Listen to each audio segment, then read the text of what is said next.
We have a teacher shortage right now. That's not a surprise to anybody out there, but we really need teachers to come into this profession. And when you teach in a rural school district, you really feel that pressure. I found out 3 days before the start of the school year that I was being emergency transferred to a new building.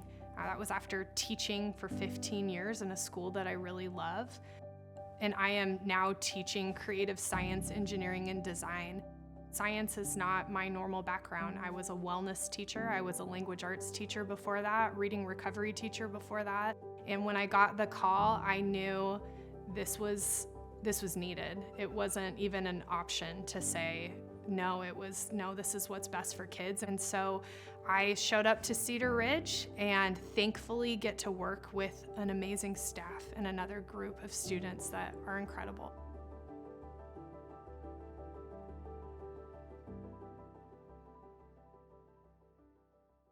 If you're talking about adaptability, I don't know that you get more adaptable than someone who's been able to shift content areas as fluidly as she has, as well as work within 2 separate buildings in a district seamlessly. Like, she was part of our staff immediately. It was really cool. When you walk into her classroom, it is a warm, welcoming environment. It is somewhere where they feel safe. She holds very high expectations for her kids, so she's demanding a lot of them, but at the same time, she wraps around them like they're her own children. I believe that no significant learning can occur without a significant relationship. I have coached girls volleyball, boys basketball, girls basketball. I've coached track for the last 10 years. And so my role when students come into my class is I actually kind of assume the role of a coach. You're a part of a team. And so there's accountability that's there, that's built in. I think working with middle school students, one, if you've ever worked or if you remember middle school at all, you're a hot mess. You're a hot mess express all the time. And I mean that with love, and anybody who's worked with middle schoolers knows that. I think learning to socially work with people who are not like you is super important because developmentally, you're at one of the most insecure phases of your life. You've not yet arrived at who you're going to be. I think what makes her an exceptional teacher is what makes her an exceptional human. Compassion and care and genuine want to advocate for people and to make the world a better place and to make herself a better person, to make her students better people. When I think of a teacher who embodies like what a teacher should be, it is Mandy. For me, the key to building relationships with my students is to be their champion. I know it sounds maybe cliche, but kindness wins. You have to cultivate that type of a space where they feel belonging. And so for me, it's getting to know every student on an individual basis. Miss Vance has influenced me a lot because just me growing up, I'd say sports in general have helped me, and I feel like her just being an athlete and being around different people and helped me develop throughout those rough stages of my life, of middle school to high school. It's good to lean on a person that you trust and know.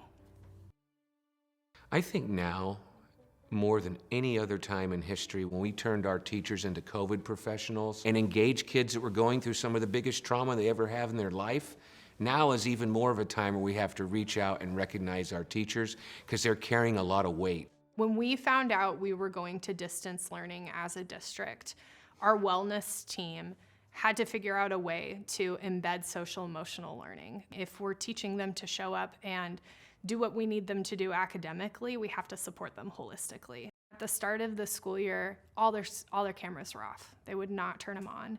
And so one of the ideas is we're brainstorming, we're trying to figure out what could we do. I had this idea of what if we make an AM news show? Our team would make these videos that showed for the first 10 minutes of every day. So we had our wacky news anchor. I wrote a parody for Hamilton. We rewrote the scene from The Sandlot and literally went and filmed it scene for scene. I thought, you know, the more that we build this community, the more those cameras are gonna come on. And sure enough, by the end of the school year, they could not wait to get together. I also am a leader of several clubs. The Dungeons and Dragons Club was one of my favorite clubs I've ever gotten to lead. I had a student who was really struggling with finding his place. And I didn't actually know how to play, but I knew he did. And I just said, hey, I'll open my classroom. If you want to start this club, we'll learn together and you can teach me. And I do know how to play now. I love Dungeons and Dragons. I do. I'm a paladin, yeah. I'm an elf paladin. I feel like for me, this award is a community award that I feel like I get to represent who we are as a community out here.